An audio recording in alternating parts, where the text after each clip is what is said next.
When I began dating, chivalry was vibrant and alive. Men would ask you out on a date. They'd pick you up wearing a nice outfit, take you to a nice restaurant, and when the check was brought to the table, the man reached for the check, paid it, and would drive you home. He'd ask if he could walk you to your door and hope you'd invite him in. Females had power. They determined the trajectory of the dating by how that power was used. I was a model who moved in the circles of rich, powerful men. My power and my advantage was always that I was a young, beautiful woman with class and sophistication and intelligence who was sought after by the majority of the men I met. I knew my power, I loved my power, and I exercised that power.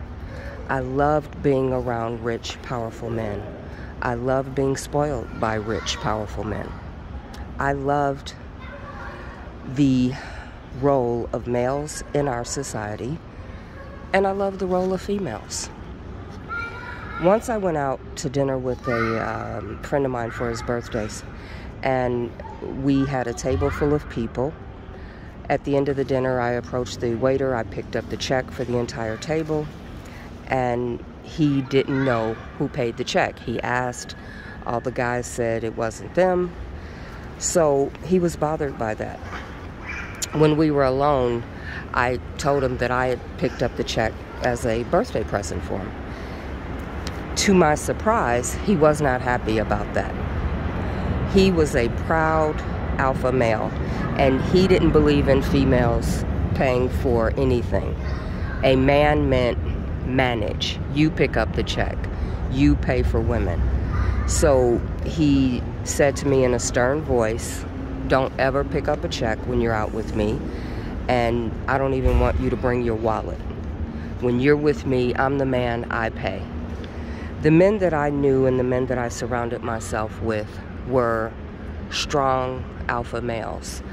They believed that a man's masculinity was defined by his ability to take care of his wife, his children, his female friends, his companions, his dates.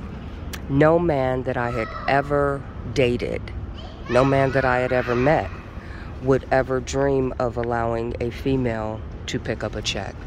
No man that I dated, met, or even knew would ever dream of going 50-50 on a check with a female. That was just unheard of in my world, around the circle of men that I surrounded myself with. So that was my normal. That's what I understood to be masculine, a man, and what a man represents.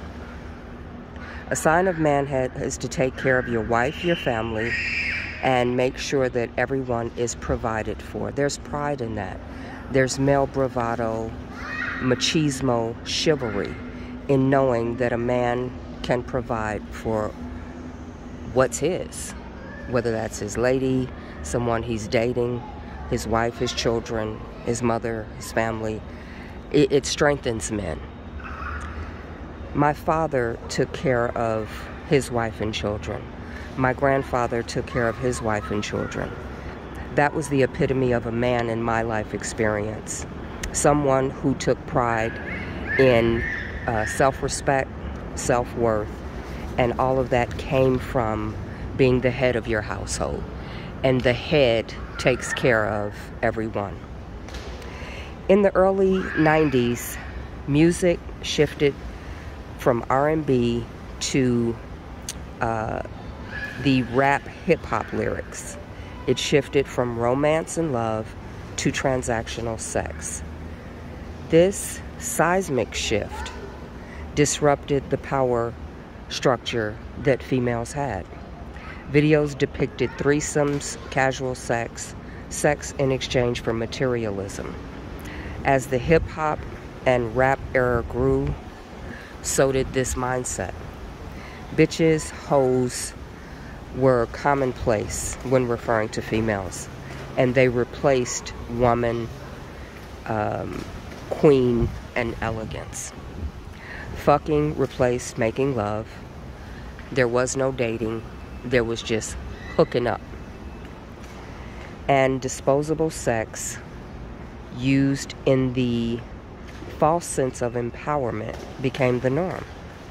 Salt-N-Pepa, Lil' Kim, Trina, and a lot of other female artists jumped on this bandwagon, and it transitioned the power base. Females relinquished their power as they co-signed on this movement by buying the music, by liking the videos, by participating in the demise of their power structure. They supported the songs and the music, and they could not have succeeded with this transition of power without the consent and the complicity of the female fan base. The loss of power could have never happened without females buying into it.